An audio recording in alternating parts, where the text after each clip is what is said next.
Heading डालेंगे और लिखने का प्रयास करेंगे, समझने का प्रयास करेंगे। वो है आपातकाल। बहुत ज्यादा प्रश्न यहाँ से बनेगा नहीं, अगर बनेगा तो कथन वाले क्वेश्चन बनेंगे। और तीन चार आपातकाल से, इमरजेंसी से वन लाइनर क्वेश्चन बनते हैं कि कहाँ कहाँ पे इसका वर्णन किया गया है, क्या क्या है, कैसा कैसा, इसके बारे में देखें। इमरजेंसी के बारे में अगर मैं डायरेक्ट लिखा हूँ, अभी तक मैंने जो भी बातें आपको सुनाई है, अब मैं आपको लिखा भी देता हूँ वो सारी बातें। तो कुछ फैक्ट है कि हमने आपातकाल जो लिया है वो कहाँ से लिया है। मैंने आप लोगों को ये भी पढ़ाया था कि कौन कौन सी चीज हमने किस किस देश से ली है, विदेशी स्रोत हमने पढ़े थे।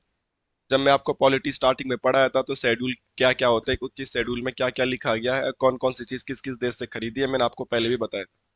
अभी थोड़ी देर पहले मैंने आपको क्वेश्चन पूछा भी था कि संविधान संशोधन की प्रक्रिया हमने कहाँ से खरीदी है, तो कहाँ से खरीदी थी? अफ्रीका से। तो वो तो तुमने सही बता दिया। ऐसे ही आपातकाल हमने कहाँ से लिया है? आपातकाल हमने लिया है बीमर कॉन्स्टिट्यूशन से। ठीक है, बीमर संविधान से लिया है। और बीमर जो होता है, बीमर कहाँ के संविधान के लिए बोल दिया जाता है? ये बोला जाता है जर्मनी। तो आपसे प्रश्न पूछा जाएगा, हमने आपातकाल इमरजेंसी जो हमारे कॉन्स्टिट्यूशन में, ये किस देश से अडॉप्ट किया है, किस देश से लिया है? तो किस देश से लिया है? जर्मनी से। क्योंकि आपको पता है हमारे देश का संविधान बाद में बना, और हमने अपने देश के संविधान में बहुत सारे अन्य अन्य देशों के संविधानों से कुछ कुछ चीजें ली है। तो हमने जर्मनी के संविधान से क्या अडॉप्ट करा है? इमरजेंसी। इसका मतलब जर्मनी के संविधान में भी क्या होती है? इमरजेंसीज होती है, हमने वहीं से लिए। ठीक है। इसके अलावा ये बात तो सबको पता ही है, प्लस आपको एक पॉइंट याद रखना है कि जब हमारा देश आजाद नहीं था तो हमारे देश में जो रूल एंड रेगुलेशन आते थे वो एक्ट के थ्रू आते थे। किसके थ्रू आते थे? एक्ट के थ्रू। आपने पढ़ा होगा रेगुलेटिंग एक्ट, आपने पढ़ा होगा 1813 का एक्ट, 1833 का एक्ट, 1853 का एक्ट, 1935 का एक्ट, 1913 का एक्ट। ये एक्ट आते थे पहले। जैसे आजकल तो हमारे देश किसके बिहाफ पे चलता है भाई? कॉन्स्टिट्यूशन के बिहाफ पे, कि कॉन्स्टिट्यूशन में ये लिखा गया, कॉन्स्टिट्यूशन में वो लिखा गया है। ओके। पर जब हमारा देश आजाद ही नहीं था तो हमारे पास कॉन्स्टिट्यूशन भी नहीं था। हमारे देश को तब कौन रन कर रहा था? अंग्रेज। तो अंग्रेजों के लिए जो रूल एंड रेगुलेशन आते थे वो लंदन से वहां की रानी भेजती थी, और यहाँ पे जो गवर्नर जनरल वायसराय होते थे, ये वो उसको यहाँ पे क्या करते थे? इम्प्लीमेंट करते थे। तो पहले देश कैसे चलता था जब कॉन्स्टिट्यूशन नहीं था? पहले देश को अंग्रेज चलाते थे। और अंग्रेज किस बेस पे चलाते थे? अंग्रेजों ने क्या बना रखे थे? एक्ट बना रखे। एक्ट का मतलब ही होता है क्या? कानून। अभी तो हमारे देश किस बिहाफ पे चलता है? कॉन्स्टिट्यूशन, संविधान के अनुसार चलता है ना देश। हम भी संविधान के अनुसार चलते हैं। ये रूल बना रखा है कि भाई ऐसा ऐसा कर सकते हैं और ऐसा ऐसा नहीं कर सकते। जो जो हम कर सकते हैं वही हमको करना चाहिए, जो जो हम नहीं कर सकते वो हम करते भी नहीं है, नहीं करना भी नहीं चाहिए। बट जब संविधान नहीं था तो भाई कैसे? तो हम क्या बोलेंगे? एक्ट के थ्रू। किसके थ्रू चलता था? एक्ट के थ्रू। उन एक्ट्स में भी आजादी से पहले भी कुछ बातें इमरजेंसी से रिलेटेड लिखी थी। कंप्लीटली इमरजेंसी नहीं लिखा था, बट कुछ बातें इमरजेंसी से रिलेटेड बातें एक्ट में भी विद्यमान थी। अब वो कौन सा एक्ट था? 1935 का एक्ट। ये बातें नहीं है, 1935 का अधिनियम या 1935 का एक्ट आप बोल सकते। अब क्या समझ में बात आती है? बात समझ में आती है। आपके पेपर में वन लाइनर क्वेश्चन आएगा कि भारत में आपातकाल कहाँ से लिया गया है, तो आपने जर्मनी बोल देना है। ये मैं आपको प्रीवियस क्लास में भी पढ़ा चुका हूँ, जब मैंने स्टार्टिंग पढ़ाना किया होगा। तो आप रिवाइज नहीं कर रहे हो तो मैं क्या करूँ? बट साथ साथ ध्यान में रखना, क्या आपातकाल में 1935 के अधिनियम से भी कुछ बातें ली गई है? यस। 1935 का जो अधिनियम आया होगा, 1935 का जो एक्ट, आजादी से पहले कौन लेके आए होंगे? अंग्रेज। मगर जब हमारा कॉन्स्टिट्यूशन बना तो संविधान निर्माताओं ने 1935 के एक्ट से भी कुछ अच्छी बातें देखी होगी, वो ले ली गई। ठीक है। अब यहां से एक एक्स्ट्रा फैक्ट मैं आपको लिखा देता हूं, जो आपको नोट्स बना के लिख लेना चाहिए कहीं पे, कि भारत के संविधान में, भारत के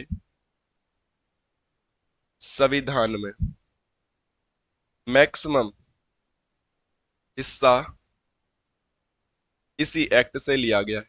इसी एक्ट से लिया गया। देखो, इसका मतलब क्या है? इसका मतलब यह है कि हमने संविधान सभा देखी होगी। संविधान सभा में बहुत सारे लोग थे। ठीक है। और संविधान सभा में लगभग 289 लोग थे, जिसमें प्रारूप समिति के अध्यक्ष डॉक्टर भीमराव अंबेडकर जी को बनाया गया। तो सब लोगों ने मिल बांट के क्या बनाया है? संविधान।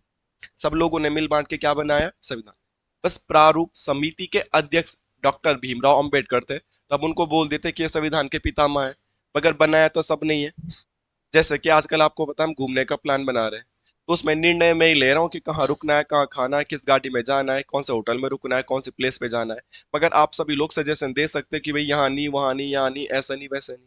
ठीक है, तो बोल देते हैं कि घुमाने कौन लेके गया, तो घुमाने मैं लेके गया, ऐसा बोल देंगे। मगर जबकि सबकी अपनी अपनी इंडिविजुअली सबकी भागीदारी है। ऐसा संविधान का पितामह B.R. अम्बेडकर जी को बोल दिया जाता, पर भागीदारी तो सबकी होगी। अब आप उस बात से क्या समझे हैं कि अभी आपने ये भी देखा कि हमने इमरजेंसी वाला जो पार्ट है वो जर्मनी से लिया है। सुबह तुमने बोला कि जो संविधान संशोधन वाला है वो कहाँ से लिया गया है, अफ्रीका से।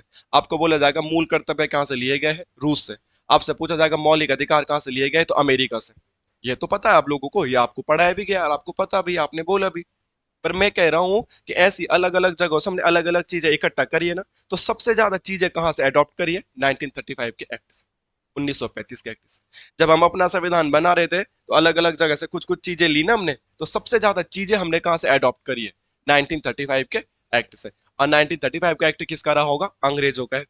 क्या है ये एक्ट, आजादी से पहले जो वहां से ब्रिटेन से आते थे, तो उसमें भी कुछ अच्छी बातें रही होगी। फिर जब अच्छी बातें रही होगी तभी तो अडॉप्ट किया है। हम किसी से गंदी चीजें क्यों अडॉप्ट करेंगे, अच्छी बातें करेंगे।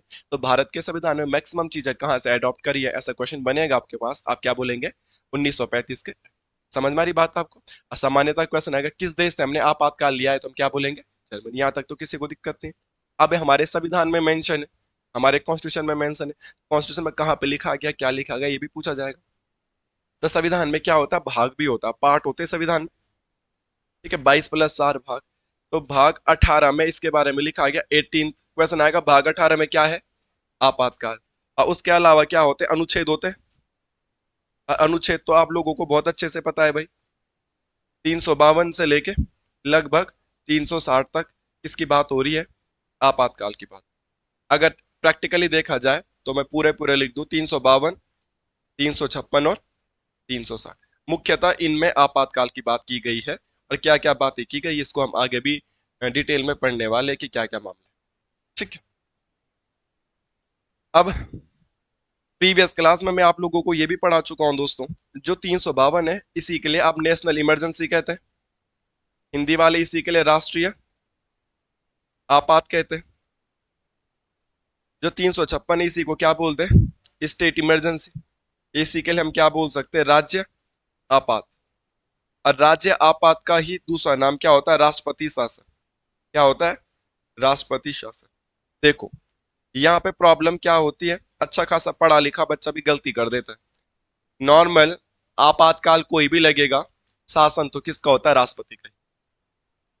जब आपातकाल लगेगा, इमरजेंसी लगेगा, तो पूरी पावर किसके पास चली जाएगी, राष्ट्रपति के पास चली जाएगी। बट फिर भी क्वेश्चन ही इतना आया है कि राष्ट्रपति शासन कौन सा अनुच्छेद में लगता है।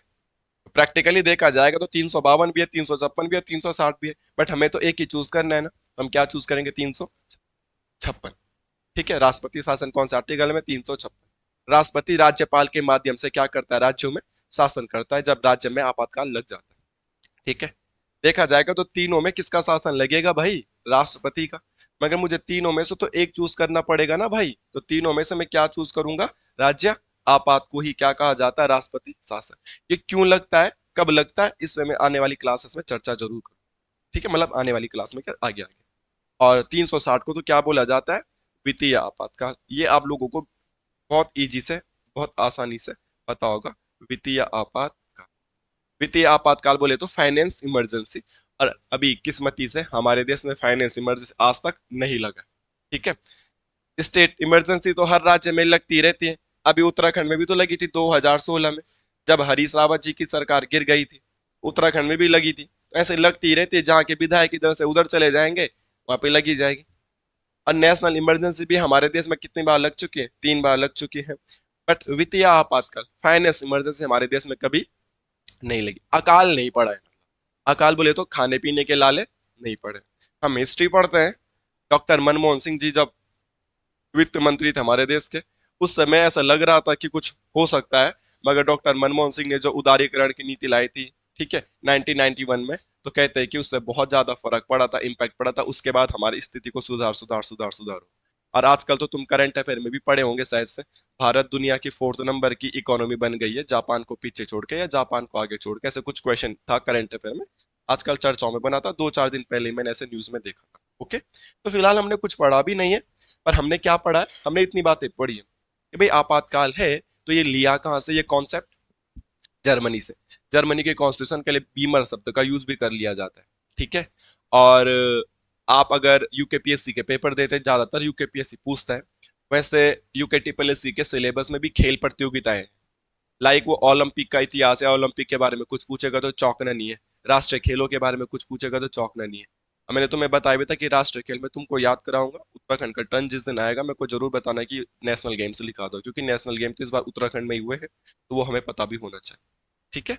तो खेलों से संबंधित शब्दावली पूछी जाती है कि बटरफ्लाई कौन से गेम में होता है, तो स्विमिंग।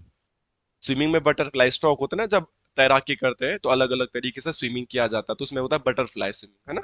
ऐसे पूछा गया था पेपर में, यूकेपीएससी का पेपर है, उसमें बीमर पूछा गया था। ईओ या पटवारी के पेपर में पूछा गया था, उस समय वो दोनों पेपर यूकेपीएससी ने कराए थे। तुम भले यूकेटीपीएससी की तैयारी कर रहे हैं, उसमें पूछा गया था बीमर किस खेल में होता है, तो क्रिकेट में होता है ना। क्रिकेट तो तुम सब लोगों को पता ही है। क्रिकेट में जब 9 बॉल फेंक दिया जाता है, या कोई बिल्कुल सर पे बॉल फेंक देगा बॉलर किसी बैट्समैन के, तो उसके लिए बीमर शब्द का यूज कर लिया जाता है। वो शायद 1 या 2 बीमर फेंकता है तो उसका ओवर भी क्या कर दिया जाता है, डिसमिस कर दिया जाता है। एक बीमर तो 9 बॉल दे दी जाती है शायद से, अगर दोबारा वो 9 बॉल फेंकेगा तो उसको डिसमिस भी कर दिया जाता है। तो बीमर शब्द किस खेल में यूज होता है, ऐसा क्वेश्चन बनेगा तो क्रिकेट में। ये बनेगा नहीं, ये बन चुका है ऑलरेडी, ठीक है, ये पेपर में आ चुका है यूकेपीएससी के, बट यूकेपीएससी का नहीं। ओके, तो ये बेसिक बात है, हमने किसके बारे में देखी है, आपातकाल के बारे में, कि ली कहाँ से गई है, ली गई है तो कहाँ पे रखी गई है, कौन कौन से अनुच्छेद में रखी गई, ये बात है। अब इंडिविजुअली इनको देख, इसके बारे में तो कोई क्वेश्चन बनेगा नहीं, जब आज लगा ही नहीं तो क्या ही क्वेश्चन बनेगा, ठीक है। और 356 में राज्य आपातकाल, अगर राज्य आपातकाल पढ़ना भी होगा तो हम उत्तराखंड वाला पढ़ेंगे। उसमें भी हमको पहले से ही पता है कि हरीश रावत जी के सरकार के टाइम पे लगा था, 2016 में लगा था, ठीक है। और अब पड़ बच गया हमारे पास नेशनल इमरजेंसी। तो मुख्यतः अगर प्रश्न बनते हैं तो किससे बनते हैं, नेशनल इमरजेंसी। तो अब इसको जूम करके लेंगे कि अनुच्छेद 352।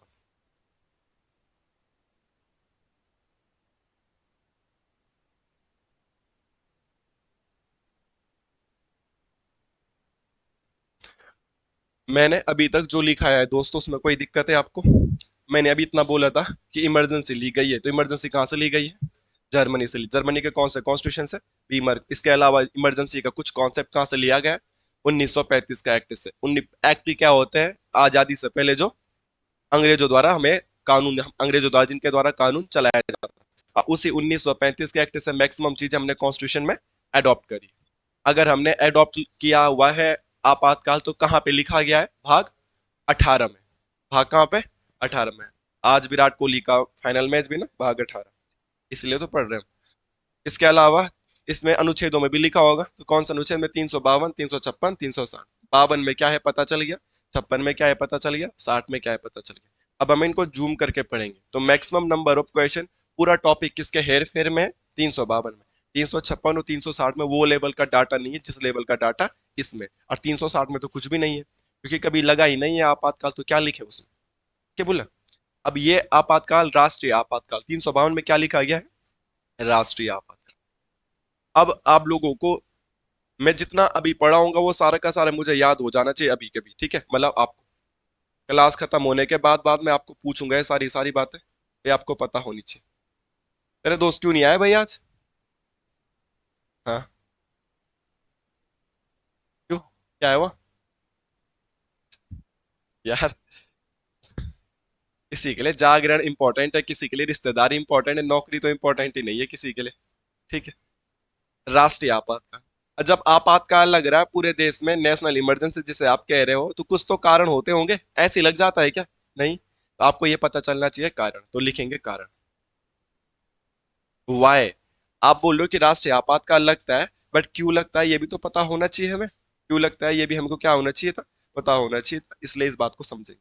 इसके दो कारण होते हैं, मतलब दो तरीके होते हैं, कारण तो तीन होते हैं, और इसके कुछ कारण ऐसे होते हैं, बाह्य कारण,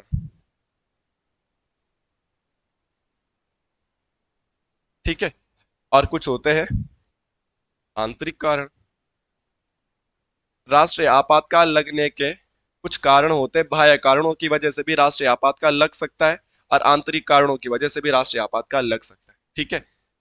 कुछ आउटर प्रॉब्लम होती है, कुछ आउटर रीजन होते हैं, बाहरी रीजन होते हैं जो हमारे देश के नहीं है, वो बाहर से है, किसी दूसरे देश की वजह से। और कुछ कारण ऐसे भी है कि अपने देश के अंदर वो प्रॉब्लम पनप जाती है तो इमरजेंसी तब भी लगानी पड़ती है। ठीक है। पर क्वेश्चन आएगा कितने आधारों पे लगता है, तो 3 आधार। कितने कारणों से लग रहा है, तो बाह्य कारण भी होते हैं और आंतरिक कारण भी होते हैं। मगर बाह्य कारण की वजह से कितने बेस बनते हैं, कितने आधार बनते हैं, तो इसके 2 आधार बने। ये 2 आधार कौन कौन से, ये आपको समझना पड़ेगा। एक मैं बता देता हूं आपको। एक तो जब बात होगी युद्ध की, वॉर की, जब एक बात होगी युद्ध की, और एक होगी बाह्य आक्रमण की बात। ठीक है। बाह्य आक्रमण की बात। ठीक है। और आंतरिक कारण में एक ही आधार होता है। उसके लिए एक वर्ड यूज किया गया था, आंतरिक अशांति।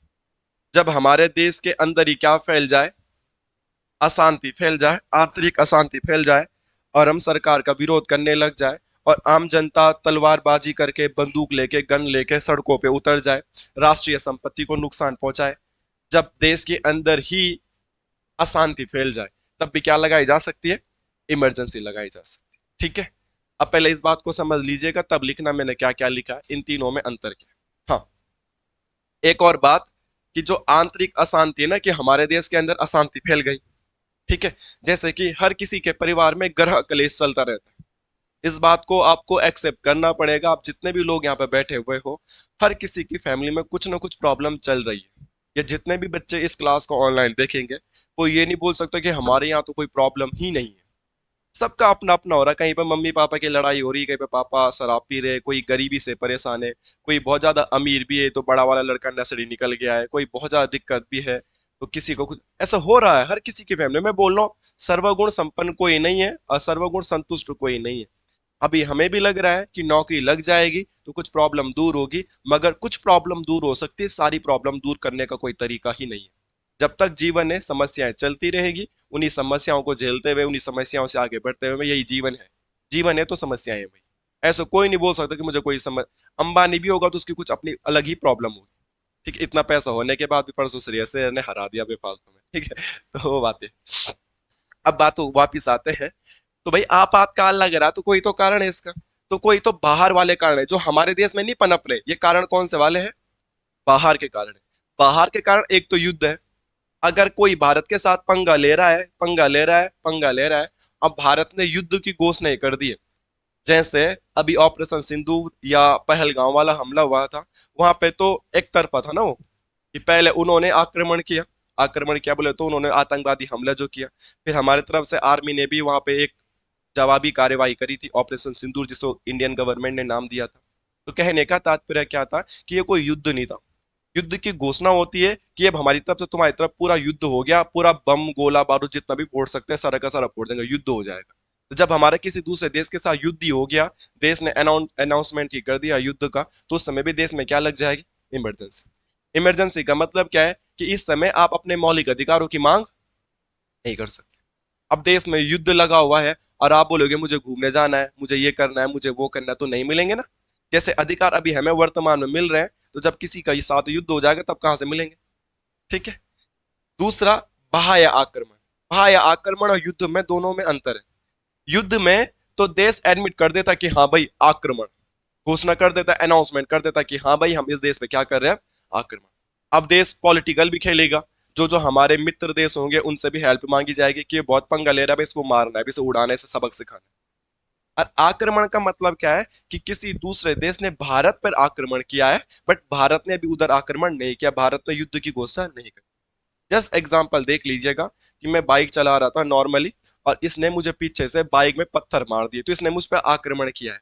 अब मैं चला गया और नॉर्मल निकल गया, बस इसने मुझ पर आक्रमण किया, मेरे को थोड़ी चोट लगी, मैंने बाइक उठाई और उसके बाद मैं निकल गया। ठीक है। मैंने पता किया किसने करा भाई, तो मेरे को पता लगा इस रोहन ने मेरे पर आक्रमण किया था। ठीक है। फिर मैंने लड़ाई नहीं करी, लड़ाई करके तो कुछ ना कुछ नुकसान होगा, मैंने पॉलिटिकल गेम खेला।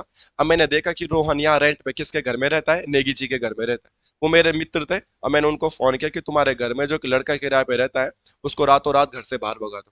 तो मेरे पे इसने आक्रमण किया था, बट मैंने इस पर वापस आक्रमण नहीं किया, मगर मैंने इसका बदला कैसे लिया, कि कहीं ना कहीं तो ये कनेक्टेड होगा।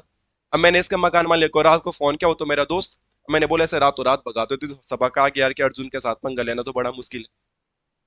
तो यहाँ पे कोई देश हम पे आक्रमण कर रहा है, बट हमने यहाँ पे तुरंत लड़ाई नहीं करी। अगर देखो उसने लड़ाई करी, मैंने लड़ाई की, तो युद्ध हो गया। ये तो क्या हो गया, युद्ध। बट उस बाहर वाले देश ने आक्रमण किया, स्थिति खराब हो गई है, बट अभी हमने युद्ध की घोषणा नहीं करी है, हमने उसको दूसरे तरीके से सबक सिखाना शुरू कर दिया। तो इस कंडीशन में भी क्या लग सकती है, आपातकाल। और युद्ध तो लगेगा ही लगेगा। जैसे ही मेरे पे बाइक से पत्थर फेंका, मैंने रोका, इसको भी बजाया, इसने भी मुझे बजाया, तो युद्ध ही हो गया ना।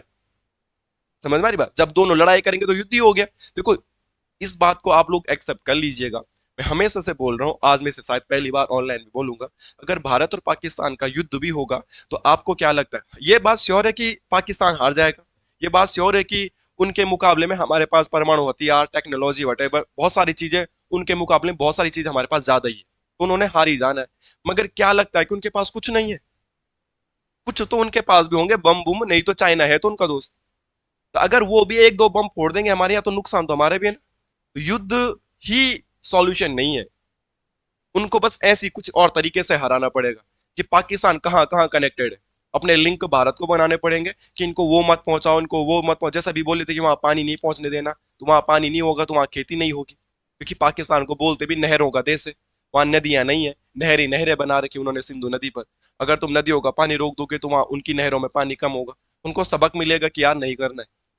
मगर खुद सोचो यार, मैं अगेन बोल रहा हूँ, मैं और रोहन की लड़ाई होगी, ये जिम जुम जाता है यार, ये मुझे तो मार ही देगा। बट ऐसा तो नहीं है कि मैं से एक भी मुक्का ना मार पाऊं, थोड़ी बहुत चोट तो मैं भी लगा दूंगा ना। तो युद्ध में मतलब ऐसा नहीं है कि बिल्कुल प्योर सॉल्यूशन होगा युद्ध में। ठीक है, कुछ इस तरीके से उनके साथ काम करना चाहिए, उनके साथ कुछ गेम ऐसा बजाना चाहिए कि वो चाह के भी पंगा ना करे। ठीक है, तो मतलब ये समझ में आया कि भाई आक्रमण अलग बात है और युद्ध अलग बात है। युद्ध में तो दोनों ने घोषणा कर दी कि भाई चलो आक्रमण, इसमें एक बंदा आक्रमण कर देता है, दूसरा बंदा दूसरे तरीके से क्या ले रहा है उसका बदला। बात समझ में आई? तो युद्ध में भी आपातकाल लग सकता है, और भाई आक्रमण में भी क्या लग सकता है भाई, आप, इसमें कोई दिक्कत तो नहीं है। अब आंतरिक अशांति, आंतरिक अशांति का मतलब ये हमारे ही देश में पनप गया कारण। ये दोनों के दोनों कारण तो कहां से थे, बाहर के देशों की वजह से। मगर ये वाला कारण कौन सा कारण है भाई, ये हमारे देश के अंदर ये कारण क्या हो गया शुरू, आंतरिक इनर। आंतरिक अशांति का मतलब जब जनता अनकंट्रोलेबल हो जाती है, जब जनता सरकार पे ही आक्रमण करने लग जाए, जब जनता हथियार गोला बारूद लेके सड़कों पे उतर जाए, सरकारी संपत्ति को नुकसान पहुंचाए, उस सरकार को, उस जनता को कैसे कंट्रोल करें? ठीक है, जब प्रधानमंत्री के हाथों से, राष्ट्रपति के हाथों से चीजें निकलने लग जाए, उन्हीं के मंत्री, उन्हीं के नेता वेता उन्हीं के खिलाफ हो जाए, तो देश में जब अशांति का माहौल पनप जाता है, राजनीतिक माहौल पनप जाता है, तो इस कारण भी देश में क्या लग सकती है, आपातकाल लग सकती है। और एक बार लगाई भी थी, इंदिरा गांधी ने यही मुद्दा बताया था कि हाँ भाई आपातकाल लगा। बट खुद सोचो, आंतरिक अशांति वर्ड थोड़ा अच्छा नहीं लग रहा है। देखो, आपके परिवार की लड़ाइयां तब भी होती होगी जब आपकी मम्मी की बहस आपके पड़ोसी से हो जाती होगी। आपके परिवार में लड़ाइयां तब भी हो सकती है कि जब आपका बड़ा भाई खेलने गया था और आपके पड़ोसी भी खेलने गया था लड़का, उन दोनों की लड़ाई हो गई, तब भी वाद विवाद हो ही जाता है। होता है ना सामान्य जीवन में, कि मम्मी की लड़ाई पड़ोसी आंटी से हो गई, ऐसा होता है कि बड़े वाले भाई की लड़ाई पड़ोस के बड़े वाले भाई से हो गई, ऐसा होता है। तो फिर भी कोई बड़ी बात नहीं है, मोहल्ले में पता चलेगा कि यार अर्जुन के भाई ने करण के भाई से लड़ाई कर दी, चल जाएगा। मगर अगर मोहल्ले में या गांव में ये खबर फैलेगी कि अर्जुन के मम्मी पापा लड़ रहे, या अर्जुन के मम्मी और भाई बहन आपस में लड़ाई कर रहे, तो ये थोड़ा नेगेटिव इंपैक्ट नहीं है कि साला आपस में लड़ रहे हैं? तो मैंने अभी क्या बताया, हर किसी के घर में घर अकेले चलता रहता है, मगर हर कोई उसे छुपाता। तुम्हारे घर में जो भी प्रॉब्लम होती है हम उसे बताते थोड़ा ना बाहर जा जाके कि हमारे घर में तो यार रात को मेरे पापा शराब पी के आता है, गाली देते हैं। ऐसा नहीं बोला जाता ना। अपने मामलों को क्या किया जाता है, हमेशा छुपाया। ये तो गंदा शब्द नहीं लग रहा है यार कि आंतरिक अशांति। इसलिए कॉन्स्टिट्यूशन अमेंडमेंट किया, और 44 संविधान संशोधन 1978 के तहत इस आंतरिक अशांति शब्द को ही डिलीट कर दिया कि नहीं, आंतरिक अशांति शब्द क्या है, गलत है, इसके जगह एक वर्ड होना चाहिए, सशस्त्र विद्रोह। ठीक है, तो ध्यान रखना, आंतरिक अशांति की जगह अब क्या बोला जाता है,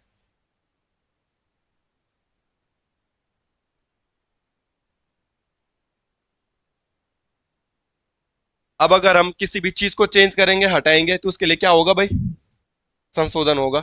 और संशोधन हुआ तो कौन सा वाला, 44 कॉन्स्टिट्यूशन अमेंडमेंट 19 बहुत बढ़िया जवाब दिया आपने।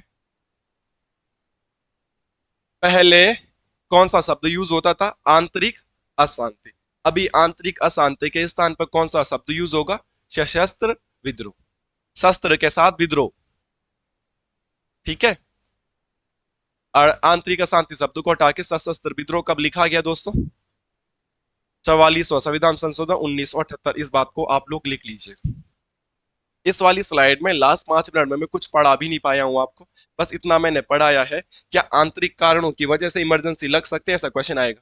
तो हाँ भाई, आंतरिक कारणों की वजह से इमरजेंसी लग सकती है। और आंतरिक कारणों की वजह से इमरजेंसी कौन सी? जब हमारे देश के लोग सशस्त्र बोले तो शस्त्र के साथ, शस्त्र बोले तो हथियार, हथियारों के साथ सड़कों पे उतर जाओगे तो इमरजेंसी नहीं लग जाएगी? देखो, अगर तुम हथियारों के साथ जाओगे तो तुम्हें जाने नहीं दिया जाएगा। एक आधा को पुलिस फौज रोक सकती है, मगर पूरी जनता ही हथियारों के साथ सड़क में उतर गई तो कहां से फौज रोकेगी, कहां से पुलिस रोकेगी? तो फिर तो इमरजेंसी लगानी पड़ेगी ना कि इनको कंट्रोल करो भाई, जब जनता हाथ से निकलने लग जाए। बट पहले कौन सा शब्द यूज था? बट अभी कौन सा शब्द यूज होता है? तो आंतरिक अशांति की जगह सशस्त्र विद्रोह शब्द कब यूज किया गया भाई? 44वां संविधान संशोधन 1978 के द्वारा। बड़ा इंपॉर्टेंट फैक्ट है ये वाला, आपको याद होना चाहिए, पेपरों में वन लाइनर क्वेश्चन के तौर पे पूछ लिया जाता है। बाकी इस मामले को आप समझे कि सब में अलग अलग बात है। ठीक है। अब आगे, जब इमरजेंसी लगती है तो कौन कौन सी कंडीशन क्रिएट होती, क्या क्या मामला होता है, उनको समझने का प्रयास करें। अब पॉइंट करके लिख लीजिएगा। राष्ट्रीय आपातकाल की घोषणा कौन करता है भाई? राष्ट्रपति करेगा।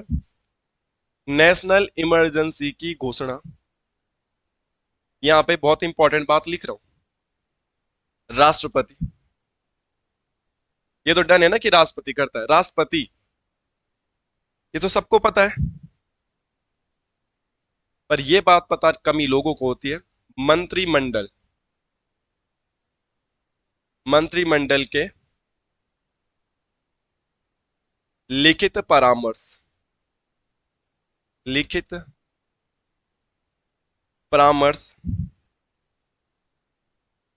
पर करता है। भाई इस बात को समझ लीजिएगा आप। हमेशा हमने बहुत बार पॉलिटी पढ़ते पढ़ते ये चीजों को देखा हुआ है कि राष्ट्रपति स्वयं से कोई काम नहीं कर रहा है, राष्ट्रपति को गवर्नमेंट वाली क्या देते हैं? सलाह देते हैं। ठीक है, या तो मंत्री परिषद सलाह देगा या मंत्रिमंडल सलाह देगा। ऐसा हम सुनते हुए आ रहे हैं। अनुच्छेद 143 में तो सुप्रीम कोर्ट भी राष्ट्रपति को क्या दे सकता है? सलाह दे सकता है, अगर राष्ट्रपति उनसे मांगेगा। ठीक है। पर नॉर्मली लिखा रहता है कि राष्ट्रपति सलाह मांगता है, एडवाइस लेता है। मगर यहाँ पे देखो नॉर्मल नहीं लिखा है। अगर आप इसे देखोगे ध्यान से तो यहाँ पे स्पेशल लिखा गया है लिखित परामर्श। ऐसा नहीं है कि राष्ट्रपति को सरकार के कुछ बंदों ने बोला कि भाई आप इमरजेंसी लगा दो और राष्ट्रपति लगा दे। राष्ट्रपति अपने लिए बैक ऑफ द सबूत रखता है कि भाई इन्होंने, देखो मेरे पास सबूत है, इन्होंने बोला कि इमरजेंसी लगा दी, तब मैंने इमरजेंसी की घोषणा करी। ऐसे नहीं कि सरकार में मंत्रिमंडल का सदस्य है, मंत्रिमंडल का मुखिया तो कौन है? प्रधानमंत्री। प्रधानमंत्री जी ने बोला कि लगाओ भाई इमरजेंसी, और राष्ट्रपति इमरजेंसी लगा दे, नहीं। राष्ट्रपति इमरजेंसी लगा दे, नहीं। राष्ट्रपति ने बोला जब तक लिख के नहीं मिलेगा। बाकी परामर्श तो राष्ट्रपति ऑरली मान जाता है। परामर्श बोले तो एडवाइस, जैसे डॉक्टर देता है मैं लिखित एडवाइस, डॉक्टर के पास हम कभी भी जाते तो डॉक्टर पर्चे में लिख के ही देता है। ठीक है। ऑरल एडवाइस कौन दे सकता है? मेडिकल स्टोर वाला। हाँ भाई, तो जुकाम जुकाम लगा, ये खा लो। मगर डॉक्टर जाएगा तो लिखित ही देता है। हमारे पास वहां पे सबूत भी है कि भाई डॉक्टर ने ये चीजें लिखी थी। इमरजेंसी लगाते समय राष्ट्रपति बोलता है कि तुम्हारे ही कहने पे लगाऊंगा इमरजेंसी, तो राष्ट्रपति खुद का डिसीजन नहीं लेता। सामान्यतः हम बोले कि राष्ट्रपति के पास पावर है इमरजेंसी लगाने की, मगर राष्ट्रपति मन मर्जी से इमरजेंसी नहीं लगाता। राष्ट्रपति को कौन सलाह देता है? मंत्रिमंडल। अब मंत्रिमंडल सलाह भी देगा पर राष्ट्रपति बोल लिख के दो। क्या बोलेगा? लिख के दो। तो ये वाला पॉइंट ध्यान रखना। कभी क्वेश्चन आएगा कि राष्ट्रपति इमरजेंसी को मंत्रिमंडल के सलाह पर लगाता है और राष्ट्रपति इमरजेंसी को मंत्रिमंडल के लिखित सलाह पर लगाता है, तो कौन सा वाला पे टिक करना और कौन सा वाले पे टिक नहीं करना, ये ध्यान में रखिएगा। लिखित सलाह गलत हो, ओ सॉरी, परामर्श वाला नॉर्मल गलत हो जाएगा। लिखित परामर्श क्या होगा, ये लिखित सलाह क्या होगा, ये सही होगा। ध्यान रखना। यहाँ पे स्पेशल एक शब्द लिखा गया लिखित। अदरवाइज राष्ट्रपति उनकी नॉर्मली सुन लेता है, जो वो बोलेंगे ठीक है। मगर इमरजेंसी के मामले में राष्ट्रपति बोलता नहीं भाई लिख के दो तभी बात बनेगी, ये तो नहीं बनेगी। इस बात को आप समझ रहे हो कि नहीं? पक्का? ठीक। दूसरा, दूसरा पॉइंट है आपातकाल पूरे भारत में लगेगा या कुछ हिस्से में, इसका फैसला भी कौन लेगा? राष्ट्रपति। इसका फैसला भी कौन लेगा मेरे भाई? राष्ट्रपति। अब आपको कथन वाले क्वेश्चन बन पूछे जाएंगे ना, तो कथन वाले क्वेश्चन के लिए ये वाली लाइन आपके लिए बहुत इंपॉर्टेंट है। अगर किसी बच्चे ने नहीं पढ़ा है ना, नॉर्मली आप खुद सोचो, अगर इससे पहले मैं आपसे क्वेश्चन पूछा जाता कि नेशनल इमरजेंसी क्या भारत के कुछ हिस्से में लग सकती है, मैं कहता हूं कि बहुत सारे बच्चे से गलत कर सकते थे। क्योंकि आदमी सोचता है कि राष्ट्रीय आपातकाल है, नेशनल इमरजेंसी है तो पूरे देश में ही लगेगा। राष्ट्रीय आपातकाल से तो ये समझ में आ रहा है ना कि राष्ट्रीय आपातकाल है, नेशनल इमरजेंसी है तो पूरे देश में लगेगा। जैसे हम राष्ट्रीय त्योहार मनाते तो पूरे देश में तो मनाया जाता है दिवाली। कोई भी राष्ट्रीय चीज जैसे राष्ट्रीय नेशनल हॉलीडेज रहती है जो, तो पूरे देश में रहती है ना। 2 अक्टूबर को छुट्टी, 15 अगस्त को छुट्टी, 26 जनवरी को छुट्टी, है कि नहीं है? तो ऐसा तो राष्ट्रीय आपातकाल है। सोचो अगर किसी बच्चे ने ये वाली लाइन नहीं पढ़ी है, मैं कह रहा हूं वो एग्जाम में गलत कर जाएगा। वो सोचेगा राष्ट्रीय आपातकाल है तो पूरे देश में लगा रहा होगा, नहीं। राष्ट्रीय आपातकाल, अगर देखो युद्ध ही हो गया और कंडीशन भयंकर हो रखी है देश में, बम गोले वोले फूट रहे हैं, तो पूरे देश में क्या लग सकता है? मगर जैसे तुमने देखा ऑपरेशन सिंदूर के आसपास कुछ कुछ एरिया में ब्लैकआउट हुआ था, जबकि कोटद्वार में भी बोला गया था, खबरें हमको भी मिल गई थी, पूरे देश में खबरें मिल गई थी कि ब्लैकआउट हो सकता है, मॉक ड्रिल कर लीजिएगा। यस और नो? मगर जबकि मैंने कहा था कि मेरे भाई लोग, मेरी सिस्टर लोग पंजाब रहते हैं और बिल्कुल अमृतसर वाला बॉर्डर जो है कनेक्टेड है पाकिस्तान से, तो उनके शहरों में मैंने कहा भी था आप लोगों की, वहां से कॉल आई थी कि भाई यहाँ तो ब्लैकआउट हो गया है कि नहीं है? तो ब्लैकआउट पूरे देश में नहीं हुआ ना, जहां पे लगा कंडीशन जहां पे सुटेबल है उधर ही उधर किया उन्होंने। ये तो जस्ट बात किसकी थी? ब्लैकआउट की। मगर खुद सोचो, अभी हमने देखा अभी हमने देखा कि बाह्य आक्रमण की वजह से क्या लग सकता है? और आक्रमण ही अगर जम्मू कश्मीर वाले एरिया पे हुआ है, जम्मू कश्मीर वाला एरिया हमारा तो है, भारतीय फौज एक्टिव हो जाएगी, भारतीय पॉलिटिकल एक्टिव हो जाएगा, सारे के सारे लोग जो आक्रमण कर रहा है बाहर से उसको हराने के लिए, उसको भगाने के लिए एक्टिव हो जाएंगे। मगर इसको बहुत माइनर से फर्क पड़ेगा उड़ीसा वालों को, वहां कंडीशन अभी भी नॉर्मल ही रहेंगी क्योंकि आक्रमण उधर ही उधर हुआ है। तो शायद अगर राष्ट्रपति चाहे कि उड़ीसा की कंडीशन तो नॉर्मल है तो वहां की जनता को क्यों परेशान करना है, उड़ीसा, पश्चिम बंगाल, केरल, कर्नाटक इधर बोलेगा इधर नहीं लगेगी इमरजेंसी, और ओनली ऑन नॉर्थन इंडिया में क्या लगा दे? इमरजेंसी। तो ये ध्यान में रखना, इमरजेंसी कुछ आधे हिस्से में भी लग सकती है, इफेक्टेड एरिया में भी लग सकती है और पूरे देश में भी लग सकती है। इसका फैसला कौन करेगा भाई? राष्ट्रपति। वो कंडीशन का मुआयना करेगा कि क्या पूरे देश में इमरजेंसी लगाना सुटेबल है। क्योंकि देखो इमरजेंसी लगेगी तो समस्याएं तो होंगी ना, कोई बाहर नहीं जाएगा, सब लोग अपने घरों के अंदर क्या हो जाएंगे? पैक हो जाएंगे। मगर खुद सोचो कि जब जम्मू कश्मीर इफेक्टेड है तो वहां तो यार लगाना बनता है इमरजेंसी। मगर उड़ीसा वाले खुशी खुशी जी रहे, उनको सब शुद्ध इमरजेंसी लगा के क्या करना है यार? साउथ इंडिया वाले तो भाई तुम अभी जी लो। और हाँ, अगर युद्ध ही बड़ा हो गया, गोले बारूद कहीं भी फोड़े जा सकते हैं, फिर तो पूरे देश में इमरजेंसी लगाना पड़ेगा ना। तो ये ध्यान रखना है कि ऐसा नहीं सोचना कि राष्ट्रीय आपातकाल है, आजकल कथन वाले क्वेश्चन आ रहे हैं राष्ट्रीय आपातकाल पूरे देश में ही लगता है, नहीं, पूरे देश में भी लग सकता है और कुछ हिस्से में भी लग सकता है। इस बात से आप लोग सहमत हैं? जरूरी नहीं है कि राष्ट्रीय आपातकाल तो पूरे ही देश में लगेगा। इसका फैसला मैं नहीं करूंगा, आप नहीं करेगा, कौन करेगा? राष्ट्रपति। ओके, नेक्स्ट पॉइंट लिखिएगा, बहुत इंपॉर्टेंट करेगा।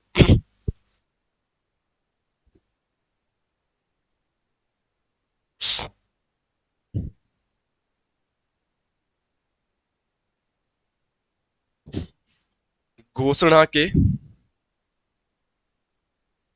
30 दिन के भीतर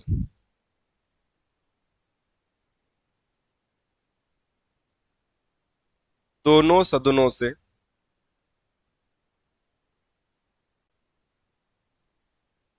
विशेष बहुमत द्वारा पास करवाना पड़ता है।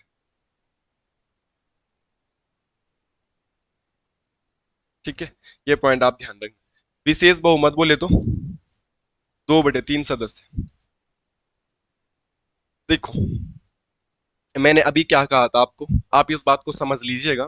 ठीक है, मैं हमेशा से कहता हूं कि आप नोट्स बनाना या लिखना या उतारने से ज्यादा फोकस समझने पे करना, याद करने पे करना। नौकरी तभी लगेगी, नौकरी बस नोट्स बना के नहीं लगेगी, चाहे आप हो चाहे कोई हो। मैं ऑनलाइन जब भी पढ़ाता हूँ मैं उनको भी यही बातें बताता हूँ कि भाई बहुत सारे बच्चे मैंने ऐसे देख लिए, यार दोस्त ऐसे देख लिए, जो सफेद सफेद कॉपियां ला रहे हैं, बाइंडिंग करा रहे हैं, दुनिया भर के नोट्स बना रहे हैं, हाइलाइटर उनके पास अलग अलग रंग के हैं, पेन भी उनके पास अलग अलग रंग है। ऐसी ऐसी पेन भी आ गई जो पेन खुशबू देती लिखते लिखते भाई। मैं अभी इतना साल का हो गया, 27 28 साल का, मुझे अभी ये पता चल रहा है कि खुशबू वाली पेनें भी आती है। मैं कह रहा हूँ भाई ये खुशबू वाली बल नहीं, पेन से यार ये तो भाई यार, लाइब्रेरी में बैठा हूँ उसके पास ऐसे पेन है कि पेन लिखते रहे तो खुशबू दे रही भाई, अच्छे पेन है। मैं पता नहीं कौन से आदि मानव के काल में जी रहा हूँ, वो 3 रुपए वाली पेन से लिख रहा हूँ। मैं कहा ये बढ़िया पेन है यार, खुशबू खुशबू दे रही है, बट वो बस मोटी लिख रही थी, अच्छा नहीं लग रहा था उससे। तुम भी लिखते हो ऐसे पेन से? ये भी खुशबू दे रही है? ये भी तो 3 रुपए वाली ना, मैं भी 3 रुपए वाले से लिख रहा हूँ, ये खुशबू नहीं दे रही है ना। इसको यूज करो और रख दो फिर। चलो छोड़ो। अब हम वापिस आते हैं, हमने देखा कि राष्ट्रपति अनाउंसमेंट करता है बट मंत्रिमंडल के लिखित सलाह पर। अब मंत्रिमंडल में टॉप के 10 15 लोग होते हैं। मंत्री परिषद अलग चीज है और मंत्रिमंडल अलग चीज है। मंत्रिमंडल वो होता है जैसे प्रधानमंत्री, गृह मंत्री, रक्षा मंत्री, विदेश मंत्री, ये जो 5 6 मंत्री मंत्री है ना खास खास वो। अब मंत्री परिषद में तो सब आ जाते हैं, जो 72 73 जितने भी। तो ये 5 7 लोग बोलेंगे राष्ट्रपति को इमरजेंसी लगा दे, तो राष्ट्रपति तो लगा दे, क्योंकि वो लिख के दे देते तो राष्ट्रपति तो घोषणा कर देगा। मगर क्या पता ये अपनी राजनीति चमकाने के चक्कर में, ये अपने कुछ राजनीतिक फायदे के चक्कर में बोल दे, झूठ झूठ की इमरजेंसी लगा दे। तब राष्ट्रपति बोलता है कि अनाउंसमेंट तुम्हारे कहने पे कर तो दिया है, इमरजेंसी लग तो गई है, क्योंकि तुमने मुझे बोला, लिख के दिया तुमने, अब मैंने अनाउंसमेंट भी कर दिया, इमरजेंसी पूरा एक्टिव भी हो गया है। But under 30 days, under 30 days, 30 दिन के भीतर भीतर दोनों सदनों से, बोले तो लोकसभा और राज्यसभा से, क्योंकि अभी तो 10 15 लोगों ने बोला लगा दे, उन्हीं के कहने पे लगा दिया। अब पूरे भारत का फैसला उन पे नहीं ले सकते ना। अब पूरे भारत ने अपने अपने बंदे चुन के कहाँ भेजे? लोकसभा और राज्यसभा में। तब माना जाएगा ना कि पूरे भारत का फैसला है। हमारे देश में कोई भी चीज लागू होती तो लोकसभा राज्यसभा से तो पास होना पड़ता है, क्यों? क्योंकि उन बंदों को हमने तो भेजा है। मेरे यहाँ से भी कोई ना कोई चुन के गया है, कौन गया होगा मेरे यहाँ से चुन के? अनिल बलूनी गया होगा कि नहीं गया होगा? आप भारत के किसी भी कोने में होंगे, कोई ना कोई तुमने लोकसभा में वहां से भेजा ही होगा, कोई ना कोई वहां से राज्यसभा में गए होगा। तो 30 दिन के भीतर भीतर दोनों सदनों में से पास कराओ। वो दोनों सदन बोलने चाहिए कि हाँ इमरजेंसी लगने लायक। अगर इन्होंने, राष्ट्रपति ने अनाउंसमेंट कर दिया, घोषणा कर दी राष्ट्रपति ने कि इमरजेंसी लगा दो, मगर 30 दिन के भीतर भीतर यहां से पास नहीं करा पाए, तो इमरजेंसी वहां पे वापिस हो जाएगा। इमरजेंसी की समाप्ति की घोषणा भी अगेन कौन कर देगा? राष्ट्रपति।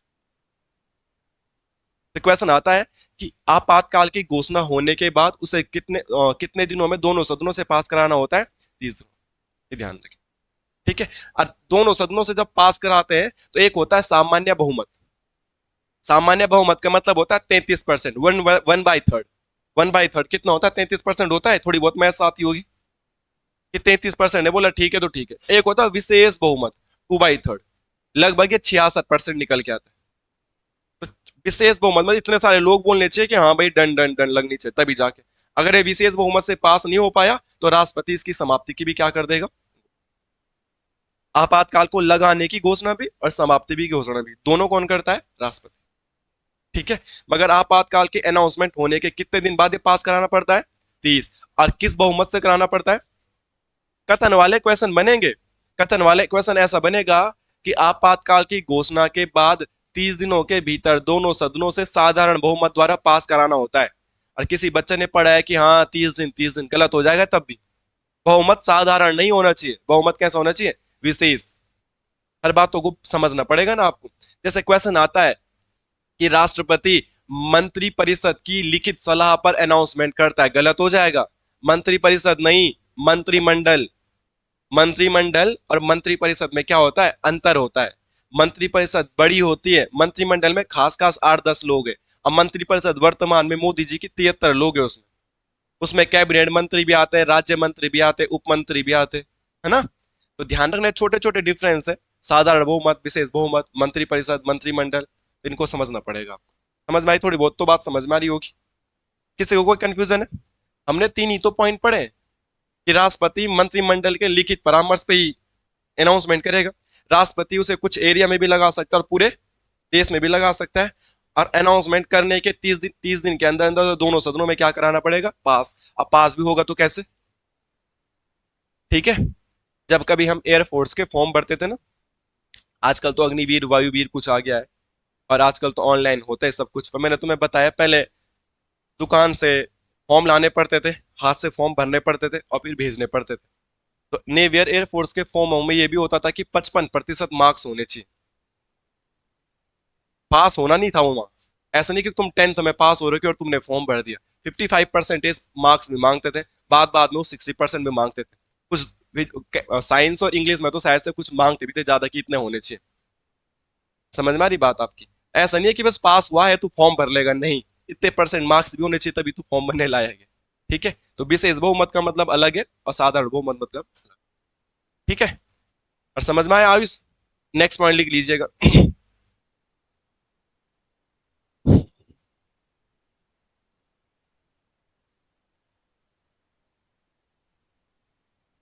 पारित होने के बाद ओनली 6 माह तक लागू। अब इमरजेंसी लगा दी है, मगर इमरजेंसी एक बार लगा दिए, राष्ट्रपति जी ने अनाउंसमेंट कर दिया है कि नहीं है, 30 दिन के भीतर दोनों सदनों से वो पास भी हो गया। अबे कब तक रहेगी इमरजेंसी? तो ओनली ऑन 6 माह। एक बार अगर घोषणा कर दी तो कब तक रहेगी? 6 माह। मगर सोचो कि राष्ट्रपति ने इमरजेंसी लगाई, दोनों सदनों से पास भी हो गया और इमरजेंसी लग भी गई, और 6 महीने होने को है, 7-8 दिन बचे हुए और 6 महीने हो जाएंगे। मगर अभी देश की कंडीशन सही नहीं, युद्ध अभी भी चली रहा है, फिर तो दिक्कत हो जाएगी। तो इसका मतलब दोबारा लगानी पड़ेगी ना। तो राष्ट्रपति इसको प्लस 6 माह के लिए अनंत काल तक बढ़ा सकता है, अनंत काल तक बढ़ा। हाँ, पर बढ़ाएगा कितनी कितने करके? 6-6 माह करके। एक बारी में तुम अधिकतम कितनी बार इमरजेंसी, कितने समय के लिए इमरजेंसी लगा सकते? 6। जैसे 6 माह होने वाले हैं और तुम्हें लगेगा कंडीशन अभी सही नहीं हुई, तो राष्ट्रपति उसे दोबारा 6 महीने के लिए क्या कर देगा? एक्सटेंड कर देगा। और फिर लगेगा कि फिर सही नहीं हो रहा है कंडीशन, फिर 6 माह के लिए उसे क्या कर सकता है? एक्सटेंड। संविधान में लिखा ऐसे ऐसे करके राष्ट्रपति जब तक चाहे, मगर कभी तो कंडीशन शुरू सही हो जाएगी। मगर ऐसी क्राइटेरिया नहीं है ना कि कितने बार बढ़ाएंगे, 2 बार ही बढ़ा सकते, 4 ही बार बढ़ा सकते, 10 बार नहीं, कुछ भी। ठीक है, ऐसा होता नहीं है 6 महीने के अंदर अंदर हो जाता सब कुछ मामला। किसी के साथ युद्ध होगा तो जल्दी निपट जाता है, अगर सिर्फ बाह्य आक्रमण चल रहा है ये तो सालों साल चल जाता है। जैसे रसिया और यूक्रेन का है, कभी वो मार रहे कभी वो मारे। आज रसिया में भी, कल रसिया में भी कोई बिल्डिंग बिल्डिंग ढह गई थी, बोल रहा यूक्रेन वालों की गलती है, बोला यूक्रेन वालों ने किया होगा। कभी यूक्रेन पर रसिया आक्रमण करता रहता है। ठीक है, मगर अगर युद्ध की घोषणा हो जाए कि बिल्कुल नहीं, आर और पार की लड़ाई, तो आर और पार की लड़ाई में तो सीधा गोला बारूद फेंको, जल्दी निपट जाता है ना। पर आक्रमण में जरा वो मारते, कभी जरा ये करते, जरा ये करते, जरा ये करते, ऐसे तो होता है। जैसे भारत और पाकिस्तान का है, कभी वहां से आतंकवादी हमले होते हैं, फिर यहाँ से भारतीय सेना आ जाती है, उनको सबक सिखा के आ जाती है, फिर वो 2-4 महीने चुपचाप रहते हैं और फिर वो दोबारा आतंकवादी हमला कर देते हैं। ऐसे कर रहे हैं। अभी भी ऑपरेशन सिंदूर हुआ है, मामला शांत हो जाएगा। मगर क्या लग रहा है आपको कि दोबारा अपनी औकात नहीं दिखाएंगे? 1 साल 2 साल 5 साल बाद दोबारा कुछ ना कुछ उल्टे काम वो जरूर कर देंगे। जैसे वो उल्टे काम करेंगे फिर इंडियन गवर्नमेंट उनको सबक सिखाती है। बट मुझे तो ये लगता है कि ये बार बार सबक सिखाने से बड़े एक बार ही फैसला कर देना चाहिए कि भाई तुम चाहते क्या हो, बताओ। अरे बात समझ में?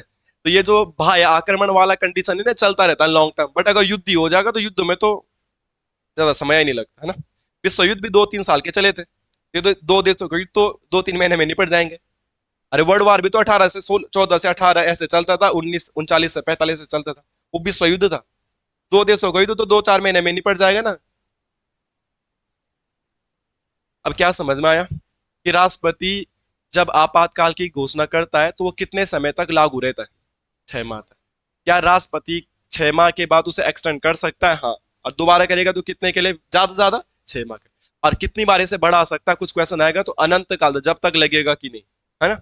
मगर कभी ना कभी तो कंडीशन सही हो जाएगी भाई, ऐसा तो नहीं है कि कंडीशन सही नहीं हो रही है। आप इस बात को समझ पा रहे हैं कि नहीं? ठीक है, मगर एक बारी में अधिकतम कितने समय के लिए लगा सकते हैं? मतलब राष्ट्रपति किसी देश के साथ लड़ाई होगी तो सीधा नहीं बोलेगा कि 1 साल के लिए इमरजेंसी नहीं, मैक्सिमम कब के लिए? 6 माह के।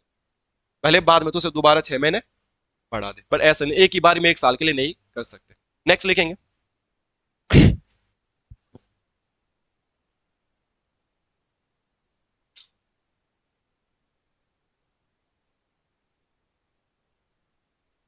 अनुच्छेद 19।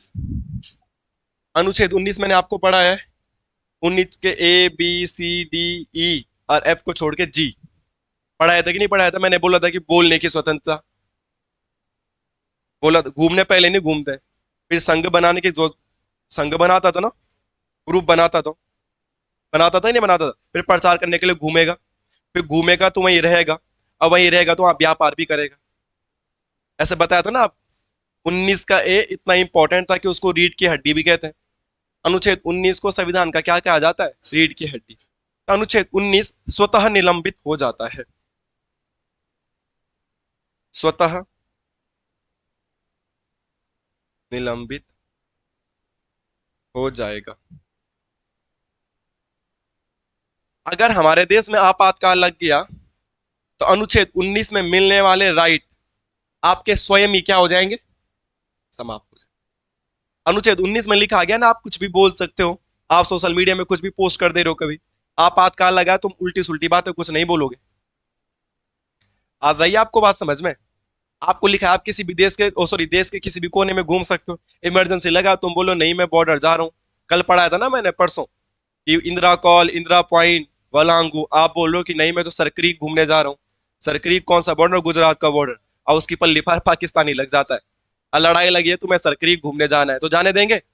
नहीं। तो आपातकाल के दौरान अनुच्छेद 19 अपने आप क्या हो जाएगा? इसको कोई हटाएगा नहीं। जैसे ही आपातकाल की घोषणा करी राष्ट्रपति ने कि आज से 7:15 में मैं आपातकाल की घोषणा करती हूं जो आने वाले 6 महीने तक लागू रहेगी, उसी टाइम अनुच्छेद 19 समाप्त। किसने समाप्त करने को नहीं बोला, खुद ही क्या हो गया? जैसे योजना आयोग का अध्यक्ष कौन बनता है? प्रधानमंत्री। बनाते नहीं है, वो इधर प्रधानमंत्री की शपथ लेता है, वो अपने आप ही योजना आयोग का क्या बन जाएगा? अध्यक्ष।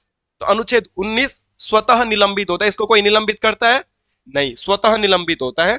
और ये किस में लिखा है? ये भी एक अनुच्छेद में लिखा है, अनुच्छेद 358 में लिखा है। अनुच्छेद 358 में क्या लिखा है?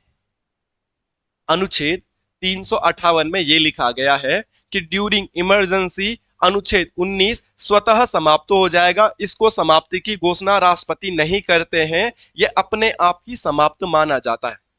अगर इमरजेंसी जैसी लगी, मैंने क्या बोला, जैसी घोषणा हुई कि सुबह 8 बजे हम आपातकाल की घोषणा करते हैं, और जैसे उन्होंने घोषणा करी उसी टाइम अनुच्छेद 19 भी क्या हो जाएगा? इस बात से सहमत है? मैं 2 मिनट में आया थी।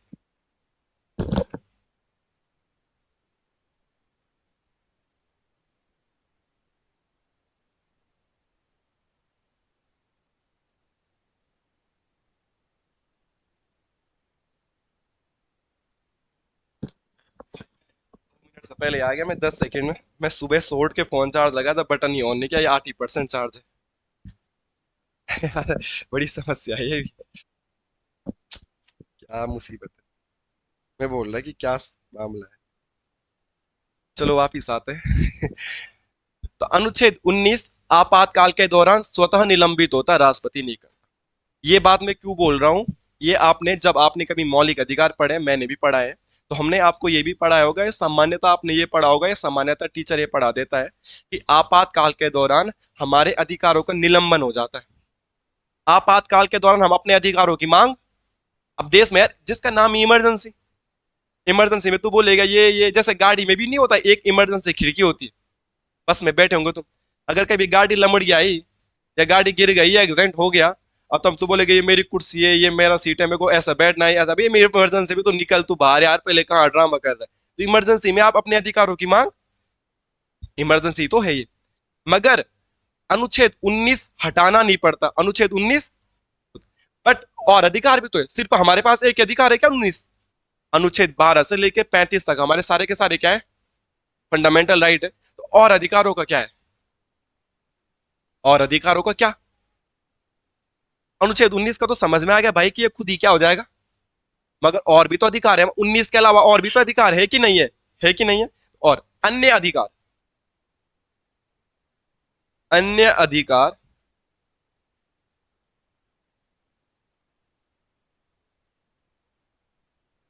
राष्ट्रपति के विवेक पर निर्भर, विवेक पर निर्भर। मतलब राष्ट्रपति उनको हटा भी सकता है नहीं भी हटा सकता, और कुछ अधिकार हटा सकता है, और कुछ अधिकार नहीं हटाएगा। ये बातें भी किसी अनुच्छेद में लिखी गई है, और ये बातें लिखी गई अनुच्छेद 359 में। इन बातों को आप ध्यान में रखिएगा, हो क्या क्या रहा है और क्या क्या नहीं हो रहा है, इन बातों को आप समझ लीजिएगा। एक बात को सुनिएगा, मेरी बातों को, तब इसके बाद उतारना क्या है। हमारे देश में आपातकाल लगा, और हमारे देश के संविधान में हमको मौलिक अधिकार मिले, जो हमारी जनता के क्या है, अधिकार है। और एक अधिकार हमारा किस में लिखा गया, अनुच्छेद 19 में, जिसको रीढ़ की हड्डी कहते हैं। सब कुछ अधिकार उसी में, बोलने का, घूमने का, सभा करने का, संघ बनाने का, सब कुछ उसी में। तो उसको तो राष्ट्रपति हटाता भी नहीं है, वो तो क्या होता है, स्वयं। वो तो क्या होता है, स्वयं ही क्या होता है। ये 358 में लिखा है कि 19 को हटाने के लिए राष्ट्रपति की बारी नहीं आनी चाहिए, वो ऑन द स्पॉट खुद ही क्या हो जाएगा। बट जो अन्य अधिकार है 19 के अलावा, दुनिया भर के अधिकार है ना हमारा, 12 से लेकर 35 तक तो हमारे फंडामेंटल राइट है। बाकी अधिकारों का क्या? तो बाकी अधिकार राष्ट्रपति के विवेक पे क्या है, मतलब राष्ट्रपति चाहे तो सबको हटा सकता है। ये राष्ट्रपति चाहे किसी को हटाई, कंडीशन देखेगा ना राष्ट्रपति। जैसे भी राष्ट्रपति के पास पावर थी, वो चाहे तो आपातकाल पूरे देश में लगाए, और वो चाहे आपातकाल तो बस उसी इफेक्टेड एरिया में लगाए जहां पे इफेक्ट पड़ रहा है। तो राष्ट्रपति चाहता है, चाहे तो अपने विवेक पे सभी अधिकारों को हटा सकता है, और वालों को भी। देखो 19 तो खुद ही हट जाएगा, मगर बाकियों को राष्ट्रपति हटा भी सकता है, और बाकियों को राष्ट्रपति नहीं भी हटा सकता। या राष्ट्रपति कुछ कुछ हटा देगा और कुछ कुछ नहीं हटाएगा। वो राष्ट्रपति अन्य अधिकारों के साथ क्या गेम खेलेगा राष्ट्रपति, वो राष्ट्रपति जी जाते हैं। और राष्ट्रपति किस पे निर्भर है, वो उस टाइम की कंडीशन देंगे कि कौन कौन से अधिकार देने चाहिए और कौन कौन से नहीं देने चाहिए। एक शिक्षा का अधिकार भी है ना, और हम स्कूल जाते हैं। अगर आपातकाल लग गया है देश में, और राष्ट्रपति देख रहे हैं कि लड़ाई तो बस भारत और पाकिस्तान वाले बॉर्डर पे है, अरुणाचल प्रदेश वाला स्कूल जाना चाह रहा है, तो जा ले यार, क्या दिक्कत है, उसका शिक्षा का अधिकार क्यों छीनना है। और अगर राष्ट्रपति को लग रहा है कि यार ये पाकिस्तान वाले क्या पता नॉर्थ ईस्ट पे भी आक्रमण कर सकते हैं, हवाई हमला कर सकते हैं, कुछ कर सकते हैं, वो भी बंद कर देंगे। तो राष्ट्रपति कंडीशंस को देखेंगे कि क्या कंडीशंस है, कि कौन कौन से अधिकार छीनने और कौन कौन से नहीं छीनने। ये सब राष्ट्रपति के विवेक पर निर्भर है। ये किस में लिखा गया, अनुच्छेद 359 में। और 358 में क्या लिखा गया है कि 19 तो अपने आप ही क्या हो जाएगा, निसमझे बातों। बात समझ में आई। और अब यहाँ पे नोट करके लिखना है, ये मैंने आपको पढ़ाया भी है और आपको आना भी चाहिए, और यही सबसे महत्वपूर्ण है जो आपके पेपर में आता है बार बार, कि अनुच्छेद 20 और अनुच्छेद 21 कभी भी समाप्त नहीं होते। भाई ये ध्यान रखना। अब चाहे इमरजेंसी लग जाए या इमरजेंसी का पिताजी लग जाए, अनुच्छेद 20 तो जीने का अधिकार है ना। अब जीने का अधिकार थोड़ा छीन लेंगे हमसे, जिंदा तो रहेंगे ही ना, कि इमरजेंसी लगी इसकी जान ले लो। नहीं तो लोग क्या करेंगे, आपातकाल लगा रहेगा, अपने दुश्मनों को मार देंगे।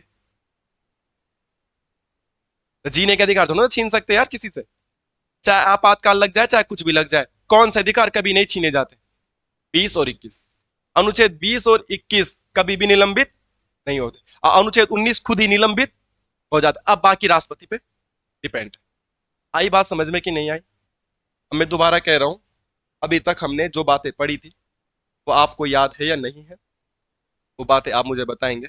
हमने इतनी बेसिक बेसिक बातें पढ़ी है। पहली बात हमने की पढ़ी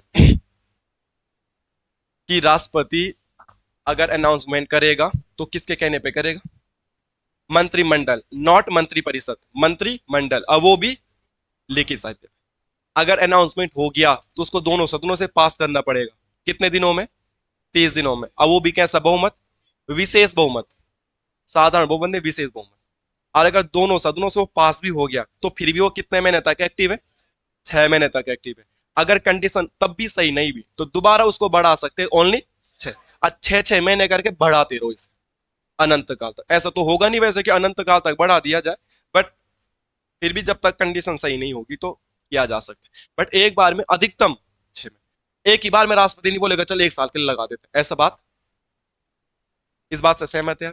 फिर हमने देखा राष्ट्रपति जी कंडीशन को देख के कुछ हिस्से में भी लगा सकते हैं और संपूर्ण भारत में भी लगा सकते हैं। जैसे ही आपातकाल लगेगा अनुच्छेद 19 स्वयं ही क्या हो जाएगा, निलंबित हो जाएगा। किस अनुच्छेद के तहत हटेगा, 358। किस अनुच्छेद में लिखा गया है कि आपातकाल के दौरान अनुच्छेद 19 निलंबित हो जाएगा? 358 में। और 359 में लिखा गया है कि बाकी के अधिकार राष्ट्रपति के विवेक पर निर्भर करते हैं कि कौन कौन से हटाने हैं और कौन कौन से रखने। ये राष्ट्रपति के विवेक पे निर्भर करेगा। और एक दो अनुच्छेद तो ऐसे हैं, अनुच्छेद 20 और 21, ये कुछ भी हो जाए तब भी समाप्त। आप इन बातों को समझे, देखो कथन वाले प्रश्न बनेंगे ऐसे बनेंगे कि क्या है, कौन सा कथन सत्य है और कौन सा कथन असत्य है। तो आप इन बातों पे याद कर लीजिएगा, पेपर में कब क्या आ जाएगा आपको दिक्कत नहीं। ठीक है, बाकी ये बात आपको लिखाने की जरूरत नहीं है कि राष्ट्रपति को ही पावर है कि अगर आपातकाल को समाप्ति की घोषणा करना, तो भी कौन करेगा? राष्ट्रपति। जो लगाएगा भाई वही समाप्त करेगा। ठीक है, अब हेडिंग डालेंगे अनुच्छेद 356 राज्य आपातकाल। एक दो पॉइंट इसमें भी है और फिर हम पढ़ लें। अच्छा ये मत लिखो, पहले पहले एक नोट करके लिख दो, सॉरी। ये तो हमने लिखा ही नहीं है कि भारत में 3 बार आपातकाल लग चुका है, तो लिखो भारत में 3 बार क्या लग चुका है।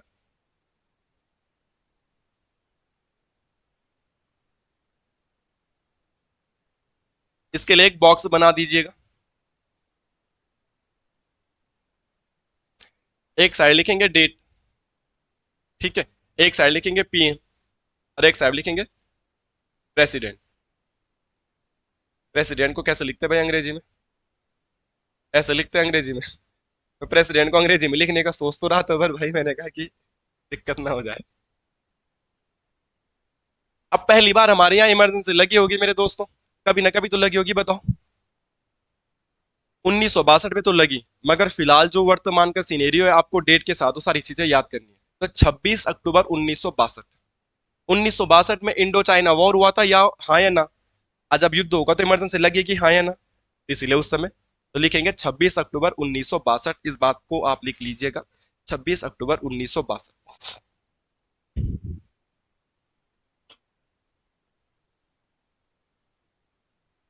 26 अक्टूबर 1962 के दौरान हमारे देश के प्रधानमंत्री के पद पे कौन बैठे थे? हमारे देश के पहले प्रधानमंत्री जवाहरलाल नेहरू। उस समय राष्ट्रपति कौन रहे होंगे? ठीक है, तो उस समय जो राष्ट्रपति के पद पे बैठे थे उनका नाम था डॉक्टर सर्वपल्ली राधाकृष्ण। डॉक्टर सर्वपल्ली राधा, इन्हीं की याद में हम टीचर डे भी मनाते हैं। ठीक है, मनाते कि नहीं मनाते? अभिजीत ये बंद कर दो मेरे भाई। तो डॉक्टर सर्वपल्ली राधाकृष्ण, कोई दिक्कत तो नहीं है, हमारे देश के पहले उपराष्ट्रपति थे, फर्स्ट वाइस प्रेसिडेंट। अब उसके बाद ये क्या बन गए थे? प्रेसिडेंट। पहले वाइस प्रेसिडेंट बने और फिर क्या बने? प्रेसिडेंट। इन्हीं की याद में हम क्या बनाते? Teacher day. उस दिन स्कूल में कुछ कुछ बच्चे जो थोड़ा वैसे बच्चे होते थे, स्कूल में टीचरों के लिए पेन पुन लेके जाते थे ना। तू भी लेके जाता था भाई? पक्का? सच बता रहे, झूठ मत बोल। लेकिन ना मैडम के लिए बोल रहा है, झूठ बोल रहा था, सच बता दे। उस दिन स्कूल ही नहीं जाता था, क्यों भाई? उस दिन तो बच्चे ही पढ़ाते थे। उस दिन तो अच्छा होता था, उस दिन टीचर नहीं पढ़ाते थे ना हमारे स्कूल में। उस दिन टीचर लोग क्या करते थे कि बच्चों की जिम्मेवारी सौंपते थे, क्लास 8 वाले को ये पढ़ाएगा, 9 वालों को ये पढ़ाएगा, तो उस दिन बच्चे टीचर ही पढ़ाते। ऐसा नहीं होता तुम्हारे? अच्छा, क्यों भाई? भाई का अपना ही टैलेंट। तू तो लेके जाता रहोगा ना पेन भाई, है ना? फुल कितने पेन लेके जाता था? जितने हो सकते हैं, 3-3 रुपए वाली पेन उठाई, चलो गुरुजी के लिए पेन। कुछ कुछ गुरुजी वैसे होते थे थोड़ा कि नहीं हम बच्चों से पेन नहीं लेंगे, वो पेन वापस कर देते थे, नहीं ऐसा नहीं होगा। कुछ कुछ टीचर तो ऐसा होते थे कि चलो जुगाड़ हो गया साल भर का। चलो नेक्स्ट, दोबारा हमारे यहाँ आपातकाल लगा होगा, क्योंकि हमने बोला 3 बार लगा है, तो दोबारा तब लगा था जब पाकिस्तान के साथ लड़ाई हुई थी। अरे हो गई तब जब लड़ाइयाँ होगी। पाकिस्तान तो 1971 में हुई थी। अरे ये कम से कम 71 लड़ाई तो याद होना ना, कि 62 में भी लड़ाई हुई थी, 71 तो। बट हमें क्या है करना है? डेट के साथ याद करना है, तो लिख लीजिएगा आप लोग 3 दिसंबर 1971। 3 दिसंबर 1971, ये पॉइंट आप लोग ध्यान रखिए। ठीक है, इस समय हमारे देश की जो प्रधानमंत्री थी उनका नाम है इंदिरा गांधी।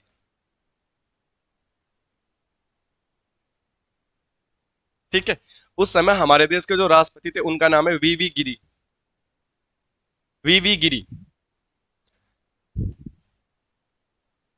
और कुछ हो ना हो, ये वाली इमरजेंसी आपको याद करनी है, क्योंकि सबसे लाइमलाइट में ये इमरजेंसी रहती है। और ये है 25 जून 1975। और जून का महीना आने वाला भी है, कांस्टेबल का पेपर उसके 10-15 दिन बाद हो जाएगा, अगर यूके ट्रिपल एस अपने वादे पे बना रहे तो। क्या पता बोलेंगे कि पुलिस की एज बढ़ गई अचानक से, हाई कोर्ट ऑर्डर देगा तो। 16 जून को है ना सुनवाई, 16 जून को पता लग जाएगा कि हाँ भाई तुम्हारा पेपर कंफर्म है या नहीं है ना। तो 25 जून 1975 को अगेन जो पीएम थी वो कौन थी, इंदिरा गांधी। और अब की बार जो राष्ट्रपति थे उनका नाम था फखरुद्दीन अली अहमद। यही पूछा गया है पेपर में भाई, फखरुद्दीन अली अहमद। अभी तक आपने पढ़ा था ना कि इमरजेंसी जो लगती है वो बाह्य आक्रमण की वजह से भी लगती है और आंतरिक अशांति की वजह से भी लगती है।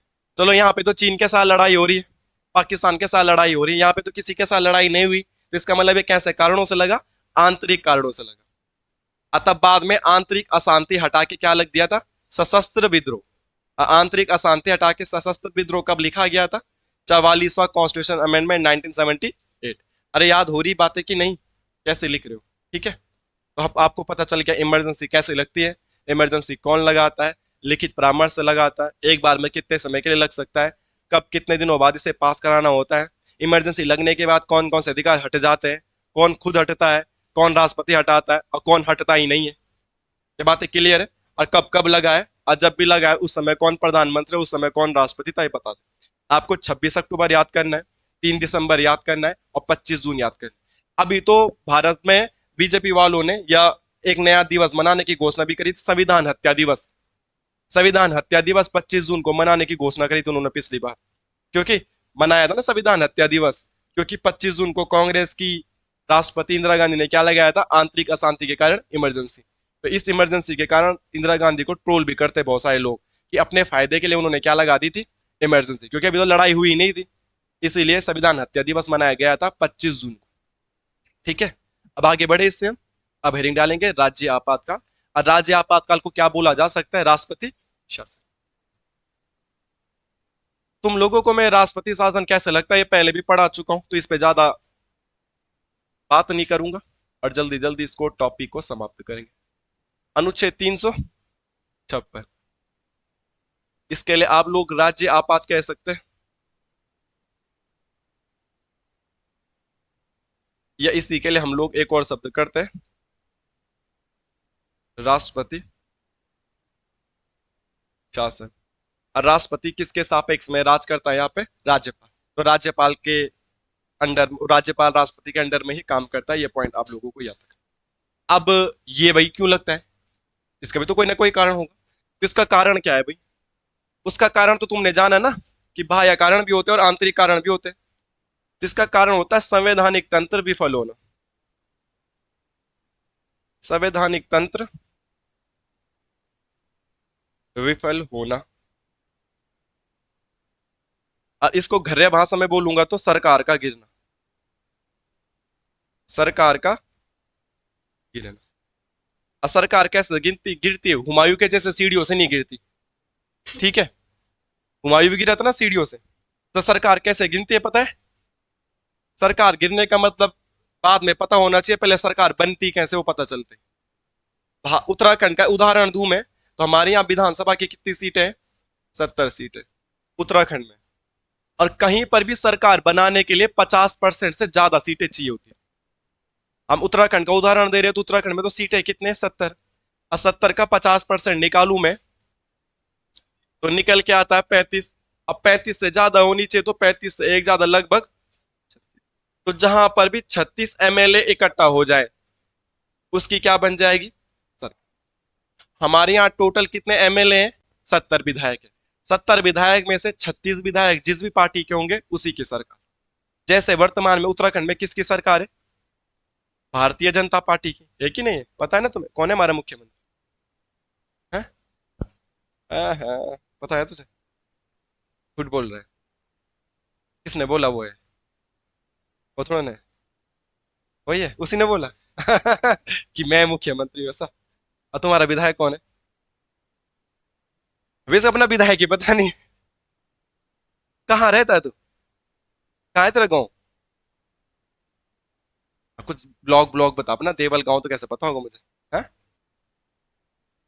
कलची का सतपाल महाराज, पौड़ी है, पौरी। अच्छा तुम भी वही को, तो राम सिंह पौरी कुछ नाम है ना उनका। मैं तो नहीं जानता, बोल मैंने वोट ही नहीं दिया, मैं तो अभी अंडर एज, अभी तो मेरा पहचान पत्र नहीं बना, इसलिए मेरे को क्या मतलब। सीधा विधायक ही बनना तू भी। तो किसी भी राज्य में सरकार बनाने के लिए क्या चाहिए, 50% सीटें हमें चाहिए। हमारे यहाँ 70 विधायक है, तो सरकार बनाने के लिए 50%, लगभग 35 से ज्यादा, कितने, 36, 35 में भी काम नहीं बनेगा, 35 से ज्यादा चाहिए सरकार बनाने के लिए। तो हमारे यहाँ भी बीजेपी की सरकार है, तो 70 में से 35 36 से ज्यादा विधायक किसके, बीजेपी के। उनके पास तो शायद से 45 46 विधायक है, मगर 36 से ज्यादा है, तभी तो क्या है वहां बीजेपी की सरकार। किसी की भी सरकार क्यों बोलते हैं हम, कि 50% से ज्यादा बंदे उनके अपनी पार्टी के होने चाहिए। जस्ट इमेजिन 70 सीट है, और 70 में से आप समझ लो कि 40 किसको मिल गए, बीजेपी वालों को मिल गए, फॉर एग्जाम्पल। अब कांग्रेस वालों को मिल गए 20, ठीक है, और यूकेडी वालों को मिल गए 5, और निर्दलीय भी जीत गए 5। तो 40 और 20 60, 65 और 70, टोटल 70 विधायक हो गए। ऐसी कंडीशन में सरकार बन जाएगी, और किसकी सरकार बन जाएगी भाई, बीजेपी वालों की, ठीक है। बट कभी कभी क्या होता है कि आपसी मतभेद होता है, और कुछ विधायक अपने पार्टी से इस्तीफा दे देते हो, दल बदल करके दूसरी पार्टी में चले जाएंगे। जैसे पिछली बार हुआ भी था, हरीश रावत के साथ के 8 9 विधायक, जो कि हरक सिंह रावत के साथ साथ बीजेपी में शामिल हो गए थे। उसके बाद हरीश रावत की सरकार गिर गई थी। अब बाद में फिर वो बीजेपी से कांग्रेस में चले गया हरीश रावत, है कि नहीं है। हरीश रावत बोला मैं, हरक सिंह रावत, वो हमारे कोटद्वार का विधायक बना था, ठीक है। अब इनके पास 40 है, तभी तो इनकी सरकार बनी है। मगर क्या हुआ कि आपसी मतभेद हुआ, और ये 40 में से 10 विधायकों ने इस्तीफा दे दिया। तो बीजेपी के पास तो अब कितने विधायक रह गए, इसी रह गए। अब 30 में तो सरकार बनी नहीं, तो इसको बोलते सरकार गिर गई। सरकार बनी तो थी, और सरकार चल रही थी, और अचानक से सरकार गिर गई, तो संवैधानिक तंत्र विफल हो जाता है। तो भी क्या लग सकता है, राज्य आपातकाल। ये लगता ही रहता है। अब नेता लोग हैं, तो नेताओं को तो भरोसा कर नहीं सकते ना आप लोग, ठीक है। नेता और डैश डैश डैश, उसका कभी भरोसा नहीं करना है, ठीक है। किसका नहीं करना वो आप समझ ही गए हो। चलो ठीक है, आगे लिखते हैं। अनुच्छेद 356 में क्या होता है, ये बात पता चल गई। और आपातकाल लगता है तो कब लगता है पता चल, ठीक है। नेक्स्ट लिख लीजिएगा, एक पॉइंट नोट करके। राज्य आपातकाल में फंडामेंटल राइट पर कोई प्रभाव नहीं पड़ता। अरे मौलिक अधिकार या मौलिक अधिकारों पर कोई प्रभाव नहीं। अरे जब हमारे देश में नेशनल इमरजेंसी लग रही थी, तो हमारे फंडामेंटल राइट छीने जा रहे थे ना। 19 तो खुद ही चले जा रहा था, और बाकी थोड़ा बहुत राष्ट्रपति भी छीन दे रहे थे। मगर जब हमारे राज्य में 2016 की, तो होश तुम्हें भी होगी, 8 9 10 12 साल के तो तुम भी रहे होंगे, तब इतने छोटे भी नहीं रहे होंगे तुम पर। जब इमरजेंसी लगी थी हमारे यहाँ, हरीश रावत की सरकार गिरी थी हमारे यहाँ, तो कौन से हमारे मौलिक अधिकार छीन दिए थे। हमें कोर्टदार नहीं जाने दे रही है, पढ़ने नहीं जाने दे रहे, तो राज्य आपातकाल में अधिकारों पर कोई भी फर्क। मगर क्या होता है कि पेपर का प्रेशर इतना रहता है, एग्जाम हॉल में तुमसे अचानक कोई पूछेगा कि राष्ट्रपति शासन जब लगता है, कौन सा अधिकार छीना जाता है। अनुच्छेद वहां पे 19 लिखा रहेगा एक, और हम तुरंत देखेंगे 19 खुद ही डिलीट हो जाता है। मगर राष्ट्रपति शासन में तो कुछ भी फर्क नहीं पड़ता। वो कब डिलीट होता है, खुद ही जब नेशनल इमरजेंसी लगेगी। राज्य इमरजेंसी में किसी भी मौलिक अधिकार पे कोई भी फर्क नहीं पड़ता। राज्य में तो आपातकाल ले, तो सरकार तो गिरती रहेंगी, और सरकार के गिरने से हमारे अधिकार छीन लेगो क्या। तो ध्यान, पेपर में इतना पता नहीं चलता, एग्जाम हॉल में दिमाग इतना काम नहीं करता। तो क्वेश्चन आएगा, राज्य आपातकाल में मौलिक अधिकार छीन लिए जाते हैं, या राज्य आपातकाल में मौलिक अधिकार स्वतः बने रहते हैं। तो आप क्या बोले, बने रहते हैं। छीने कब जाते हैं, हटेंगे कब, जब नेशनल इमरजेंसी लगेगी। क्योंकि यार वहां पे तो लड़ाई झगड़ा हो रहा है ना, यहाँ पे तो सरकार गिर रही है, तो अधिकार समझ में आई बात आपको। नेक्स्ट, एक इंपॉर्टेंट करके लिख लीजिएगा, राज्य आपातकाल को 6 6 महीने करके, राज्य आपातकाल को 6 6 माह करके, ओनली या अधिकतम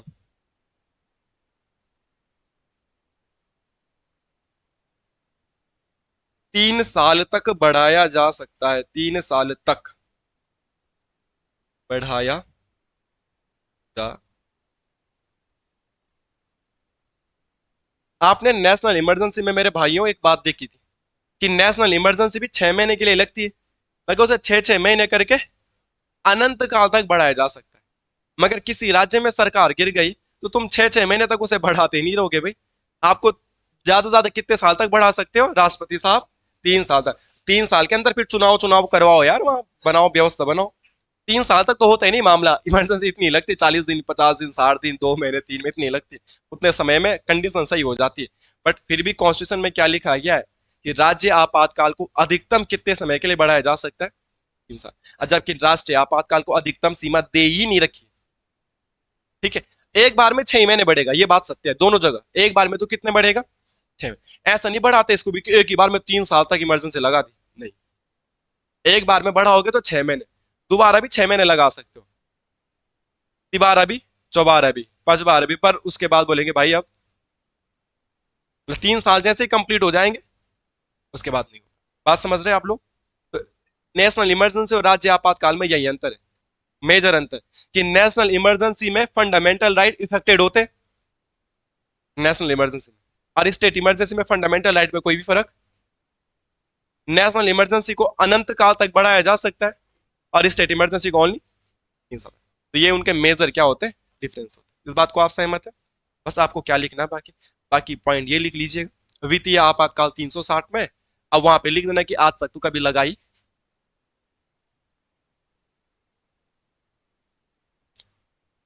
अनुच्छेद 300, और इसमें क्या लिखा गया, वित्तीय आपात। हमारे देश की जो कैपिटल है, जमा पूंजी है, अगर वो समाप्त हो जाती है, किसी देश की साख समाप्त हो जाती है, साख को अंग्रेजी में कैपिटल कहते हैं, तभी तो वित्तीय आपातकाल लगेगा। मगर हमारे देश का जो अपना पैसा है वो कभी खत्म ही नहीं हुआ है आज तक। आज तक हमारे देश में वित्तीय आपातकाल नहीं लगा।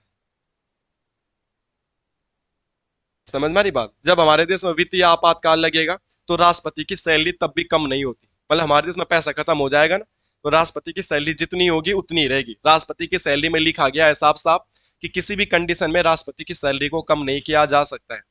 मगर हमारे देश में पैसा खत्म हो गया, वित्तीय आपातकाल लग गया, तो जितने भी सरकारी नौकरी करने वाले हैं सबकी सैलरी को क्या कर दिया जाएगा, कम। लाखों लोग सरकारी नौकरी कर रहे होंगे ना, कितने सारे टीचर होंगे, कितने ज्यादा फौजी होंगे, कितने ज्यादा पुलिस वाले होंगे, कितने ज्यादा बैंक वाले होंगे, तो सब सैलरी ले रहे होंगे। तो सबकी सैलरी आधी कर देंगे कि पैसा खत्म हो गया, तो जिसके 40,000 है तो भी 20 में चला, जिसके 1 लाख है तो भी 50 में चला, ऐसा। तो कितना रुपए बच जाएगा? सबकी सैलरी क्या हो जाती है फिर, कम। नेताओं की सैलरी भी क्या हो जाती है, कम। राष्ट्रपति कर देते हैं, बट राष्ट्रपति की सैलरी कभी भी कम। अरे पैसा बचाएंगे कैसे तब, जब पैसे नहीं है तो पैसा बचाने का ये तरीका है। जैसे कि हमारे पास भी कभी पैसा खत्म हो जाता है तो उस महीने का खर्चा कटौती करनी पड़ती है भाई। रेंट पे रहने वाले बंदे से समझ सकता है आसानी से। क्लियर है? आज हमने क्या पढ़ा था, आपातकाल। आपातकाल की कहानी यहां से शुरू हुई थी कि हमने ये कहां से लिया गया है, जर्मनी से लिया गया है। तो कहां पे लिखा गया है, 18 भाग, अनुच्छेद 52, 56, 60। उसके बाद हमने देखा था एक और बात कि कारण बाहर वाले भी हो सकते हैं और अंदर वाले भी हो सकते हैं। बाहर के दो कारण होते हैं, युद्ध और आक्रमण, और अंदर का कारण होता है आंतरिक अशांति। अभी आंतरिक अशांति शब्द यूज नहीं करते, क्या बोलते हैं उसे, सशस्त्र विद्रोह। और इसकी जगह ये शब्द कब जोड़ा गया, 44वां संविधान संशोधन 1978। ड्यूरिंग इमरजेंसी घोषणा इसका राष्ट्रपति करेगा मंत्रिमंडल के कहने पर। 30 दिन के अंदर अंदर से दोनों सदनों में पास कराना पड़ेगा, वो भी विशेष बहुमत से। 6 महीने तक ये एक्टिव होता है, कंडीशन नहीं सुधी तो फिर 6 महीने के लिए इसे बढ़ाया जाएगा, और 6 6 महीने करके इसे अनंत काल तक बढ़ाया जा सकता है।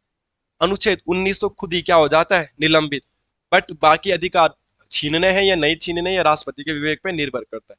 और 20 और 21 तो कुछ भी हो जाए नहीं हटेंगे। ठीक है। इसके अलावा हमने देखा था 3 बार लग भी चुका है, कम से कम 62 का युद्ध, 71 का युद्ध, 75 इमरजेंसी याद करनी है। 62 की डेट क्या है, 26 अक्टूबर। 71 की डेट क्या है, 3 दिसंबर। और 75 की डेट क्या है, 25 जून। 25 जून को संविधान हत्या दिवस भी मनाया गया था। इस बार हल्की फुल्की बातें पता होनी, किसी को कोई दिक्कत नहीं है। पहली बार कौन था राष्ट्रपति, सर्वपल्ली राधाकृष्णन। अनाउंसमेंट तो इन्होंने किया होगा, वीवी गिरी और फखरुद्दीन अली अहमद। पूछा जा चुका है, ये पॉइंट आप लोगों को याद रखना इंपॉर्टेंट करके। इस वाली इमरजेंसी के लिए इंदिरा गांधी को बहुत सारे लोग ट्रोल भी करते हैं, आपने सोशल मीडिया में बहुत सारा देखा भी होगा।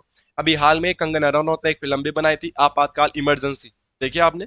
कुछ समय पहले, 3 4 5 महीने पहले एक फिल्म आई थी इमरजेंसी, आप देखना चाहो तो आप देख लेना। ठीक है, वो इसी इमरजेंसी पे बनाई गई फिल्म। इसके अलावा राज्य आपातकाल संवैधानिक तंत्र विफल होने पर लगता है। असंवैधानिक तंत्र विफल कैसे होता है मैंने आप लोगों को बता दिया। सरकार गिरती कैसे हो मैंने आपको बता दिया था, ठीक है। इसमें हमारे मौलिक अधिकारों पे कोई भी फर्क नहीं पड़ेगा, क्या ही फर्क पड़ेगा। और इसके अलावा इसको भी 6 महीने के लिए लगाया जाता है। मैं क्या इसको 6 6 महीने करके ओनली ऑन हम बढ़ा सकते हैं, तो कब तक भाई? अब बाकी वित्तीय आपातकाल का भी हमारे देश में लगा नहीं है, किस अनुच्छेद में? 360 में। जब पैसों की कमी हो जाएगी तो तुम्हारी सैलरी को घटाया जा सकता है, ठीक है। पहले सैलरी घटाने के लिए पहले आपको सरकारी नौकरी करनी पड़ेगी, ठीक है। चलो तो